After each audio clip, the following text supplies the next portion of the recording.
Welcome to another week of Stool Perspective, where we give you a rundown of the week's news in booze. The Pope is from Chicago, so get ready for a deep dish of contrition with extra sausage. Well said. All right, let's bust into the news. We have an exciting week, especially about beer. We haven't talked about beer a lot lately, so let's dive right in. Anheuser-Busch has seen a doubling of profits over the last year. Wow, Bud Light must be making a hell of a comeback, Brett. Mike, it's not. I'm shocked.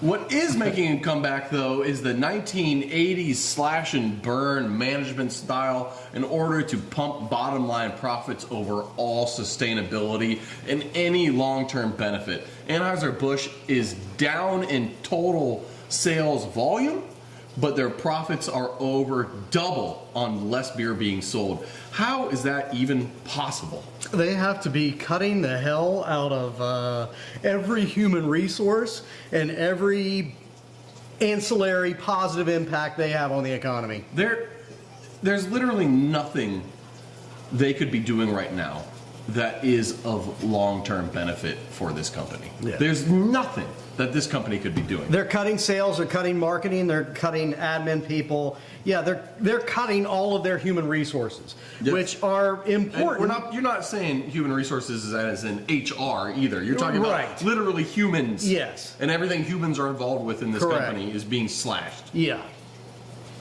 Yeah. They're putting a lot of people out of work to pocket more money at a top corporate level. And long term, I don't know. I don't think that works long term, but who knows? Maybe it does, and I don't want to believe it. Well, I guess it works long term in two regards.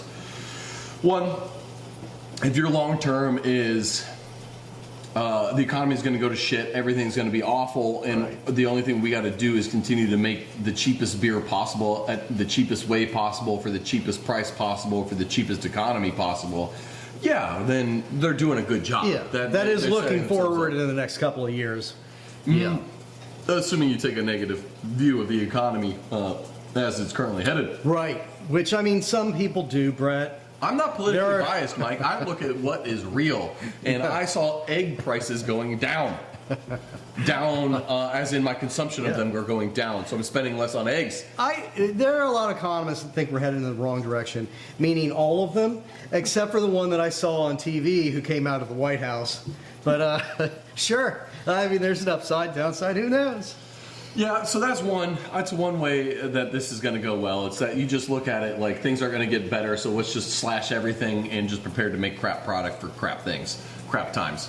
The other way I see this is that you slash and you burn because you're preparing for a sale. You boost your profit and your bottom line to make your company look like it's more sustainable than it really is, at least from a finance standpoint on paper, and then you go and sell it, and whatever idiot dupe buys it is in for a load of hurt when they realize that I'm going to have to reinvest all that which was cut. You can do that with a craft brewery. Can you do that with AB? I mean, who the hell's big enough to buy Anheuser-Busch? Well, Heineken? yeah, the thing is you got to spin it off. There's no way they'll be able to sell. I mean, maybe they can sell Anheuser-Busch, Anheuser-Busch Americas, Anheuser-Busch Africa or China, but you're not selling everything together. There's no way the whole that is Anheuser-Busch should get sold as one. You're carving it up and you're selling off pieces for more cash. How else are you going to do it? Because you're right, no one else is big enough. $2.1 billion in profit. In profit. Yeah. That's a lot of money where I come from. Cincinnati might be rich, but Southern Ohio is definitely not. Molson Coors, competitors, famously, to Anheuser-Busch, makers of Banquet, which is doing well, Yep. as we've discussed, off the backs of Yellowstone, Coors Diesel, aka Coors Banquet, aka Coors Original, or Coors Heavy. But that's not necessarily enough to save this company. What is going on over at Molson Coors? They are taking a massive dump. Banquet is the only thing that is doing well at Coors. It has become this arbitrary little social phenomenon. But They were doing great last year, first quarter of 2024. I think they saw growth that was in excess of 10%. All of that was wiped out and more because they have seen a loss of 11 point something percent first quarter of 2025. So they're falling off a cliff. Yeah, they saw 11.3% year-over-year decline, and they aren't doing well. Now, the 11.3% is total sales decline. Sales to distributors is down 14.3%, which is even more worrying trend. When that is down, that means you're going to even have less sales to the retailer and the end consumer. So next quarter is not looking good for them either as a result. So things aren't looking good. The only bright spot seems to be Coors Banquet, and that's just off the success of Yellowstone. But what's happening at corporate? What's the CEO saying? Are they saying, you know, we gotta innovate and we gotta try new things and we're gonna upend the industry and we're gonna work to get back the Pabst contract that we lost? And are they saying any of that? Yeah, that's part of it. PBR was a big part of it. They lost that. They have done at Molson Coors. I mean, like so much of the corporate world, they're doing a lot of really deep internal soul searching at what they're doing right, what they're doing wrong, you know, what markets are out there they're not hitting. And their conclusion is that it's the fault of global market volatility.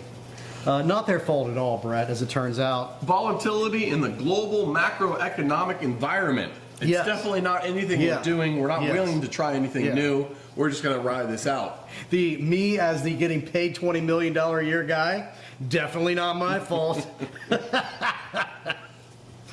So, on one hand, we have Anheuser-Busch, who's taking a look at the global macroeconomic environment and decided to slash firing everybody.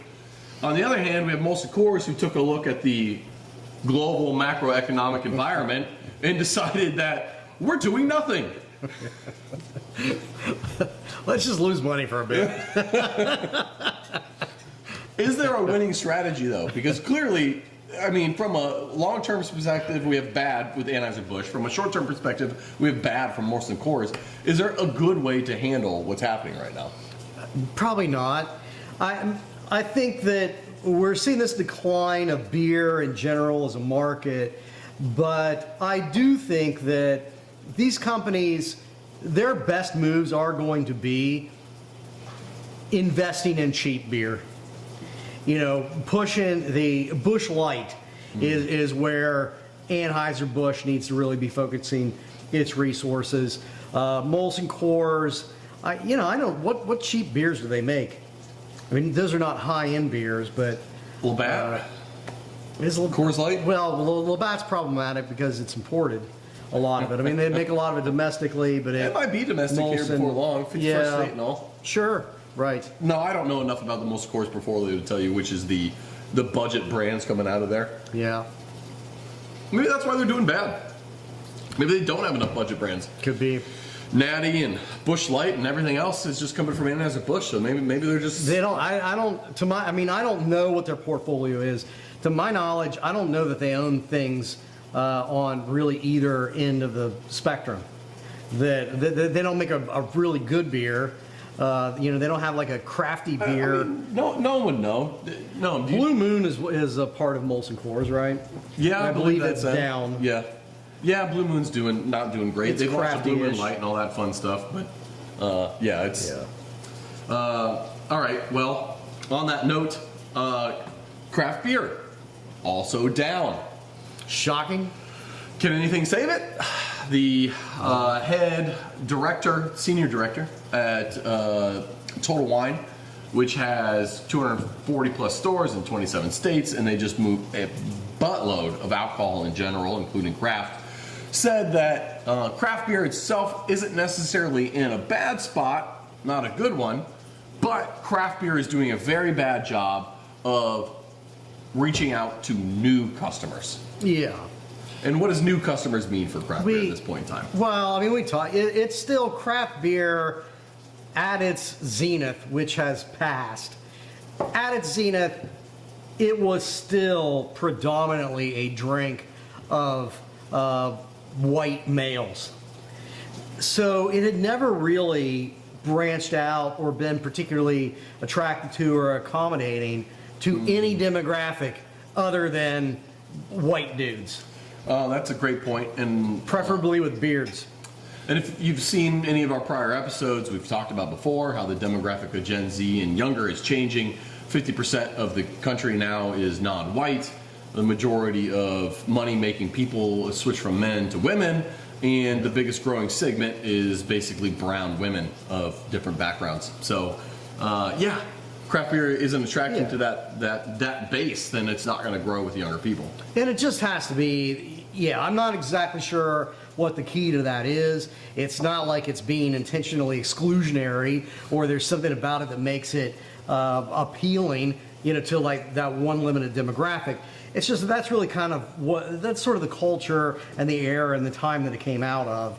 And so I don't know what it needs to do, but Gnome said that Molson Coors makes hams. Is the budget brand? Oh, really? I thought that was a Miller product. Miller's under that label. There they are, Molson Coors. Yeah, I don't know. And Lager Than Life says that craft beer is dead and all beer is beer now, which actually I think is a pretty astute take. Yeah. Sure. I mean, it's like what craft beer's been. It's jumped the shark a long time ago. So I mean, that makes sense to me. Right. Sure, F it. Cheers to the death of craft beer. I loved you. What's the saying with Caesar? Or the king is dead, long live the king, or something? Yeah, sure. Is that Caesar? It doesn't matter. Let's move on. Josh Wine. That wine brand I see you crushing all the time when you're not drinking your Midnight Meat Train wine or whatever it is. You're drinking Josh Wine when you're getting fancy. Night Train is the wine. Midnight Meat Train is a fantastic movie. It is. The story of Bradley Cooper and that chick from Brooke Shields. And that dude from the other British movies. Anyway, Josh Wine. I've never seen anyone drinking it. Have you? Yeah, I've drank it.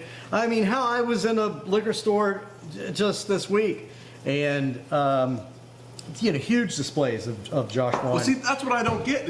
Well, first of all, I've never tried it because the name alone just makes me hate it. Because who are you, sure, Josh, to think that you deserve to have your name blasted all over this thing without even your last name? Like I even give a shit about your dumb white ass man name, Josh. I'm from the Josh. California. I'm the Josh from Wine. Yeah, get the hell out of here, wanker. So I've never tried his crap, and I've never seen anyone drink it. You're the first person I've even heard admit to drinking it. Yeah. But somehow it's everywhere. Yeah. And that might not be because of fully legal reasons. What you say? Mike, what if I told you Josh Wines has been accused of coughing up over $400,000 in bribes and illicit trades in order to increase sales and get placements on retail shelves? I would say to you, Brett, it's not just accused. Those dickheads pled guilty. They sure did. Commercial bribery, they had pled guilty to it. Over $360,000 in gift cards, $6,750 luxury watches, a new Bentley rental, and Pebble Beach golf trips. Lots of money is being thrown around. Lots and lots of money being tossed around. Yeah, so what does that, what does this mean for Josh Wines? Are they basically dead at this point? It means absolutely nothing. It means they took two guys and tossed them under the bus for doing something that's probably a much broader practice. Pure speculation. Don't sue me, Josh Wines. But, I think the bigger problem is, you guys at Urban Artifact, you have definitely a niche category. Yeah. And there's a lot more people in it. It's a lot more crowded these days than it used to be. But with any craft beer, there has always been this problem that this type of thing is illegal. Giving bribes to retailers or wholesalers. Pay to play, basically. Pay to play. It's not legal. Violates alcohol laws everywhere. But historically, the big boys were continuing to do it. So it was always a problem with craft beer. You're trying to get your craft beer into a bar, but the big beer rep with the crafty beer, it's sending the bar owners to baseball games and giving them free stuff, and here's your free neon light, et cetera, et cetera. And this happens. It still happens today. Yeah. I don't do sales a lot. One, I'm terrible at it. And There's two, reason. Yeah. I don't do Unlikability. Yes. Yes. This is true. I also I don't like being talked down to by people who are in a job that they never intended to be in the first place. I don't need them to tell me my product's bad because they're wrong. But I've been on limited sales calls, and when I've gone to some before, they've been like, look, I'd carry your product, but Anheuser-Busch just bought me a new back bar. Yeah. And I got to carry their stuff only on draft for like at least 6 months before they get busy. So yeah, or they give me Reds tickets. Could you guys get me Reds tickets? I'm thinking about going this weekend. Do you have anything available? Like, no, you asshole, I don't. I've also run into people on the top 25 craft brewers list, sales reps, who said, yeah, we pay to play. I'll pay to play all the time. Someone needs me to come in and buy half a keg of beer. I'll do it. I'll buy pitchers for everyone. I don't care. It's like, how much pay to play do I need? Threw the phrase out way too much to make me feel uncomfortable, which is like, I get being upfront about it. I'm here for it, but like, can we cool our jets a little bit? Talking to the mic. Yeah, I pay to play. When's the last time you paid to play? You pay to play, right? Tell me I pay to All play the and how time. much. Yeah. Also, would you like to buy some cocaine? Yeah. So you don't think anything's going to happen from this? You don't think there's going to be like a backlash of like, oh crap, we got caught taking bribes from these two, so now let's cut our Josh placements, or let's just keep it going and be a little bit more careful with how these much you're two paying. guys are going to get tossed under the bus and fined and probably moved around, like a priest, and they'll just be stationed somewhere less desirable than California. It's going to continue, but I mean, there might be more scrutiny to the extent that there's anybody out there putting scrutiny on this type of thing. Yeah, there might be increased scrutiny on it, but I mean, that's the question. You look at who's that going to be. Yeah, that's a good point. It's going to have to happen at a state level. Who's going to care? Like the consumer? They don't give a crap. No. They just see that crappy named Josh wine, which apparently is named after the dude's dad. Thank you, Drew. So I don't know. Anyway, moving on. This drinking habit, Mike, is more dangerous than binge drinking. More after this break. This beer break, you mean? Mike, if I said extreme ritualistic alcohol consumption to you, what would that mean? It would definitely involve snakes and witches. What the fuck does that even mean? You're right, it needs snakes. It needs snakes. Yeah. I didn't think about it, but like, if we're gonna have a ritualistic drinking consumption bender, we need snakes. More At snakes. least chickens. Snake blood, snake venom, all parts of the snake. Snake meat, snake shots, snake tube shots. Anyway, moving on. What it means is binge drinking is basically drinking up to 4 to 5 drinks in an evening or a day. Yeah. And extreme. What I would call normal happy hour. Yeah, exactly. Yeah, all right. Yep. So outside of normal happy hour, if you just kept drinking, Mike, that is what the researchers are now calling high intensity drinking. They were playing with the ritual phrasing. But they settled on high intensity drinking, and that is having 8 or more drinks in a single go, i.e. a day or a night or whatever, in the past 12 months.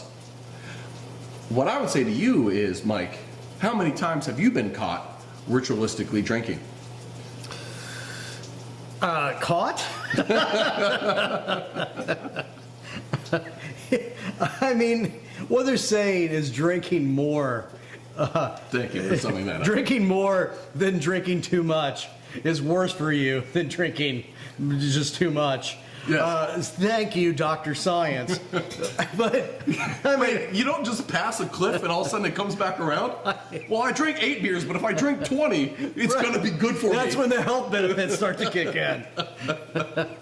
No, it just keeps getting That's worse. where I'm getting the antioxidants. You don't get the antioxidants until your 12th beer. If you outdrink the alcohol, you're eventually going to drink more water Right. than you're doing damage. Exactly. The whole ritualistic thing.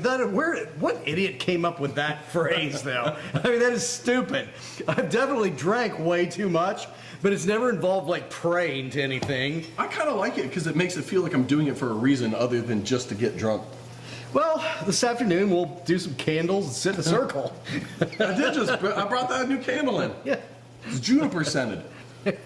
Let our ritualistic drinking begin. All right. Well, while you're firing that up, UK gangs have spent 500,000 pounds in the last year making fake wines. This includes the manufacturer. You got to pull it. This is your lighter. Oh, even. that's right. This includes the manufacture of labels, bottles, wine itself, and then labeling it and packaging it and selling it. And my question is why? Our producer Dan is saying, put that out. It's a safety hazard. Shame on you, Mike, and your rituals. My question to you is, if you're going to spend £500,000 on making fake wines, why don't you just make real wine? What? I wasn't paying attention. I was having a ritual. Yeah, I don't know. It does seem like a stupid wine to,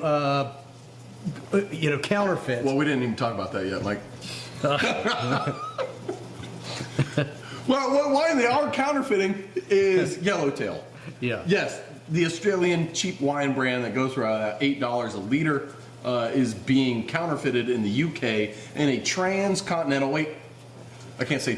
cross-continental gang affiliation between those in Asia, as in, is Moldova in Asia? I don't know. Doesn't matter. Asian I thought it was countries, a part of their European anatomy. countries, they're forming together, they're spending a bunch of money to mimic Yellowtail.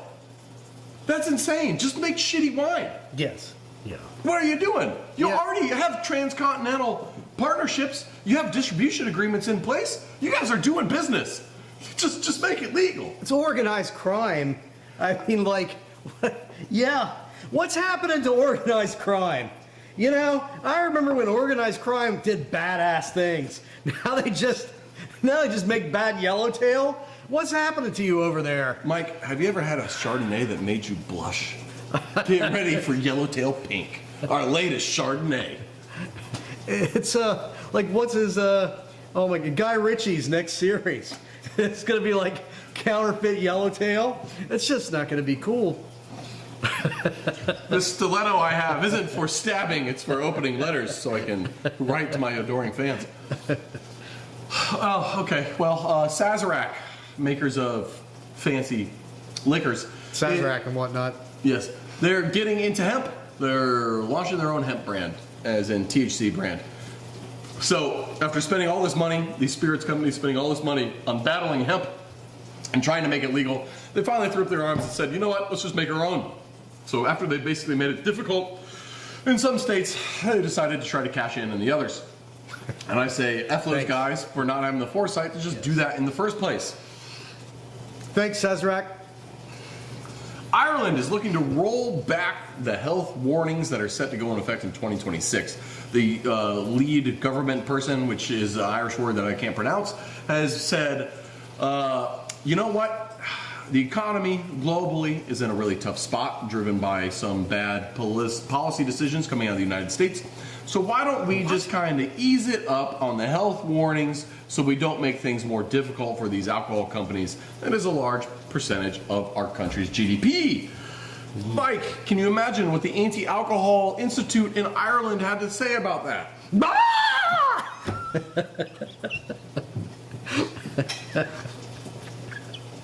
That's a quote. That's it. That's it. They went nuts like every fanatic does.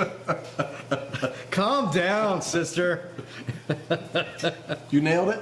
Let's move on. Diageo is facing a lawsuit. Shocking, we know. This isn't Diddy related directly. They are being sued by a restaurant group and consumers for lying about Casamigos tequila and Don Julio. Is it Don Julio or Don whatever? We'll say Don Julio. For not having 100% agave. Now, this is just a lawsuit. We can't say one way or the other if this is the case or not. But this has some implications. And some farmers, potentially in Mexico, aren't very happy about this whole situation either. Yeah, I mean, it's like a 24-page complaint in New York Federal District Court So I'm guessing that they have good data behind it. It is still just an allegation. But they're saying that they're cutting this agave with a lot cheaper liquors. And not only is that problematic just from a consumer standpoint, that you're making false representations, but Mexican farmers are also unhappy about it. Yeah, because it takes 5 to 10 years to get the blue Weber agave Yes. into maturation. And if this company's saying we're using 100% blue Weber agave, but not, one, they're not buying the full amount that they should. Right. So these farmers are making this investment into this product that they're then undercutting them on. Yeah. And then two, in theory, your product's not as good if it's not 100% blue Weber agave. Yeah. So you're actually kind of dragging the blue Weber name into the dirt Right. as a response. Right. So yeah, F them, if this is true. Yes. A couple points here. They also kept a bottle of tequila chained up to the radiator for like 3 days. Oh, I was getting the cases mixed up.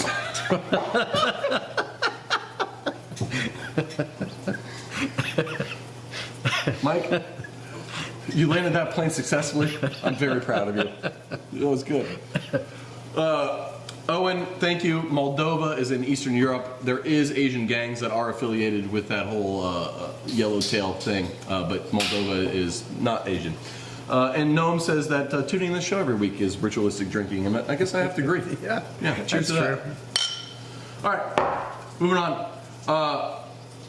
Weed drinks are killing it online. Direct-to-consumer hemp-based THC sales are through the roof. We talked about this last week, 2 weeks ago, about how they're spending gobs of money on advertising through online means in order to push DTC sales, direct-to-consumer sales, through their online stores. And it's paying off and it's growing like crazy. So the question is one, why? And two, how long will this continue? I think part of why is they're probably circumventing some of these like state crackdowns on regulations. That's one of them. That it is still, as we talked about almost weekly, it is a largely unregulated Wild West because they're failing to pass federal rational legislation on it. Yeah. But I think another part of it, you have mentioned in the past, how much is being spent on marketing for direct-to-consumer? It's minimum 20% of the revenue that you're bringing in, these big companies are spending. So we're talking like hundreds of thousands to millions of dollars per month. God. On ad 20% of like gross revenue? Holy shit. Yeah, a wild amount of money. But when you're capturing the extra 30% that would normally go to a distributor, you can afford to pay 20-30% of those costs just on those advertising sales. And the margin on some of these products are out of control. Like, there's a couple brands out there, I'm not going to say any names, but You make 3 of them. we make more than a couple. When I look at these retail prices, it just blows my mind.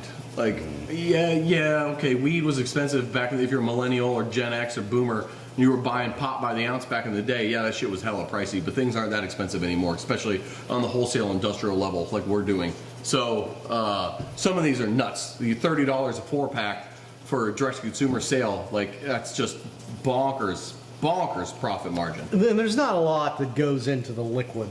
No, most of the liquid can be summed up as such. Water, some type of sugar, maybe. If it's a seltzer, no sugar, so huge cost cutting there. Flavoring, little bit of acids, hemp. That's it. We're talking 3 to 5 ingredients tops. Now some of them put like mushroom powders or whatever stupid shit, functional ingredient asshole stuff people are talking about these days, nootropic this and fuck you that. All that's crap. It's all fucking snake oil, just like CBD is. But it doesn't add that much to the bottom line as far as costs go. So yeah, there's crazy margins on this stuff right now. So it's a long way of saying the direct-to-consumer stuff is not going to stay forever. There's a reason it's not going bonkers for alcohol, right? Alcohol is kind of at the bottom of where it can be. Craft beer, while expensive, is expensive to make. We're talking small manufacturing, there's no scale, overhead's really high. It's expensive to make CPGs when you're not making a lot of them. So we'll eventually get to that point with hemp, but for now, there's just so many new people out there that if you're spending money exposing your brand to new people, you're gonna get sales that's gonna help cover that. And it's still a novelty. We are still in a phase where it's like, what? Oh my God, I can buy this weed drink, and this is legal. But, another thing about these weed drinks, I was reading that wine, there are people in the wine industry, and I think the wine industry is doing an incredible job of looking for other people to blame for their business shortcomings. But, they are complaining about hemp drinks taking over sort of the intentional slow drinking movement. That you sip your wine and it's much more thoughtful, intentional, focused drinking. That the weed drink industry is doing that. Man, I'm not seeing that, because you do make some really good hemp drinks for hemp drinks, but they're not. That's not the point of them. No. Whereas, you want to get a good buzz off of wine, but there's a lot that goes into the complexity of the flavor of wine. There's not a lot with a lot of these hemp drinks. Hemp drinks is like make it not taste disgusting and it gets you high. That's exactly what it is. Make it so it doesn't taste like weed. I'm not going to sit there and slow sip it. Has anyone ever I can't say anyone ever, but people generally don't just sit there and enjoy a Coca-Cola over 2 hours, right? Yeah. You're having a bottle of wine over 2 hours, sure, because flavors change and mellow and develop, and yes, You're right. That's 100% what it is. So there isn't that overlap, and the wine industry is just dumb for even thinking that's the case. All right, energy drinks are still killing it. New Surgeon General is insane, and let's talk about BrewDog before we wrap things up. BrewDog! How they doing? Mike! I bet Elvis Juice is killing it. They are down $9 million. That's how much they posted a $9 million loss in 2024. That's a lot of money where I'm from. Their capacity for the facility in Columbus, Ohio is only 30%. Oh my God, they are hemorrhaging money. This facility was built to supply the United States with product. Oh. Yeah. Oh, so, BrewDog is screwed. Yes. So BrewDog USA is screwed. BrewDog globally, a little harder to say, but they are not doing well. Yeah. So how long till we got BrewDog hemp? Soon. You got to do something with 80% of your facility. My God. They're spiraling, man. Yep. And if you've followed the show at all, you know that we don't have a lot of love lost for BrewDog in our hearts. Corporate punk as fuck.